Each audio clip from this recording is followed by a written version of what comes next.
You know the drill, AEW Double or Nothing is this Sunday, and holy crap the card is ridiculously stacked. So let's get right into it.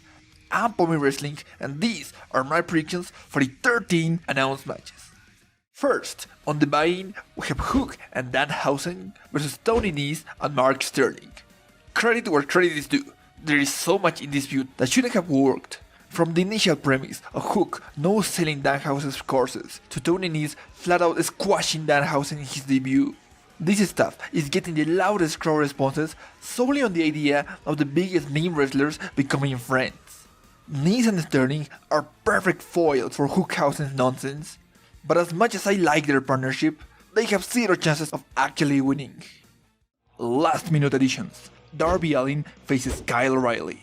This was clearly supposed to be Sting and Darby vs Red Dragon, but since Sting is injured, we get this possible sleeper hit instead.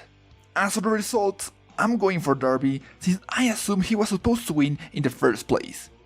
Also added, it's Man of the Year and Paige VanZant vs Sammy Guevara, Frankie Kazarian and Conti. This feud has been a roller coaster and not in a good way. The crowd has completely turned on Sammy and Ty, and when given the chance to turn Sky face, AEW chose to swerve us. As for the result, I'm assuming the heels win since I don't think Paige VanZant is losing her debut.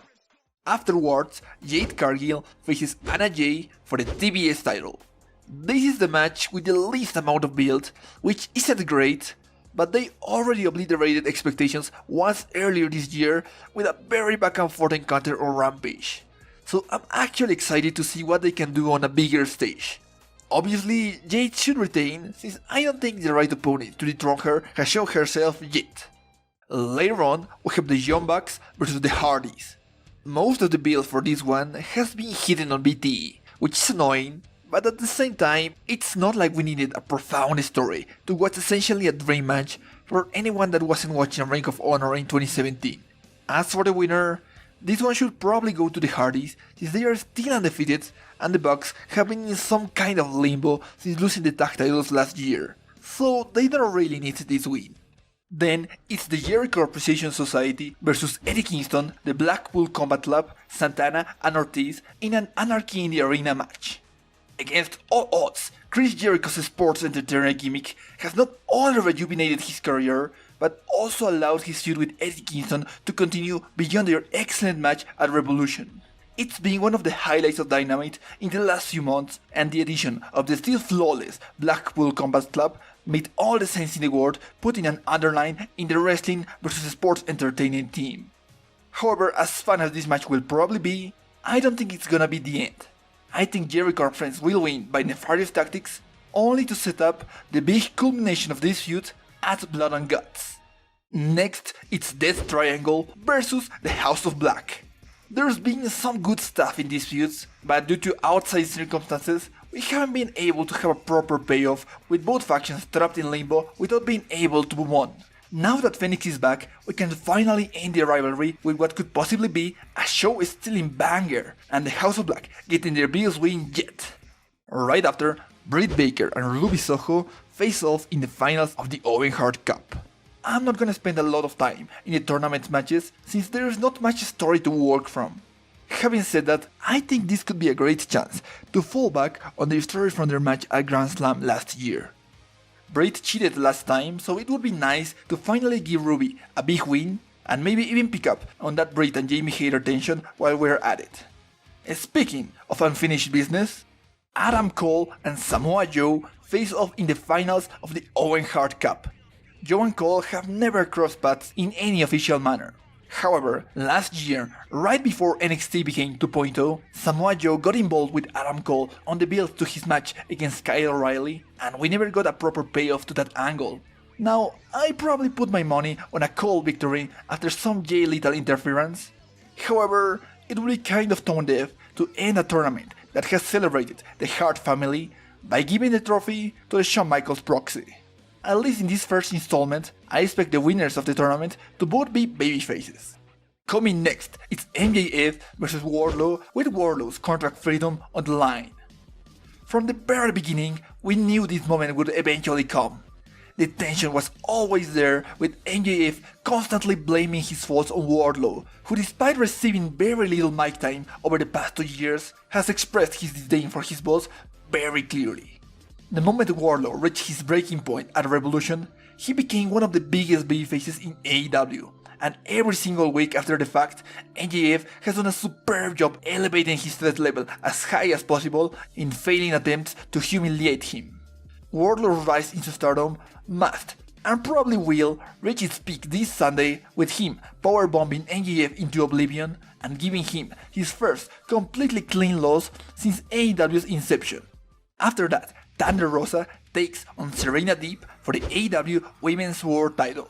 I'm not gonna lie, while there have been some decent ideas between these two, it's probably one of the laziest builds AEW has done for a title match in a long time. There is easily an interesting story to tell, based on the fact Serena made her return to wrestling in a match against Rosa, and last time they faced, Serena got a cheap win over her. Instead, I'm stuck here without much else to say about a world title match on pay-per-view. The match will likely be a banger, but AEW really needs to step up their game with this women's feud if they want Thunder Rosa's reign to succeed.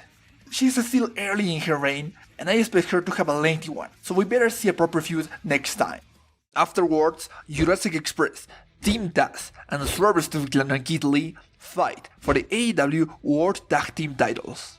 Unlike last pay-per-view's tag team triple threat, which was kind of predictable since it was obvious that the Dragon and the Bucks would cancel each other out, this time Jurassic Express has been much more involved with both opposing teams, and actually have a very interesting story wrinkle of their own. Jungle Boy is in a bit of a losing streak in singles matches, with Christian cheering him up after each loss.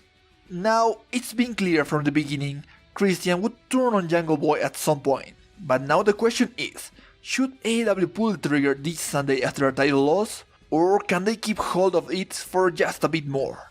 Personally, I'm leaning towards a Christian heel turn after Jungle Boy eats the pin at the hands of Swerve and Keith Lee, who could then go back into feuding with the Starks and Hobbs, this time with bigger stakes on the line. And finally, Hangman Adam Page faces CM Punk for the AEW World title. This is by far the most unpredictable pay-per-view main event in AEW since like Moxley vs MJF at All Out 2020.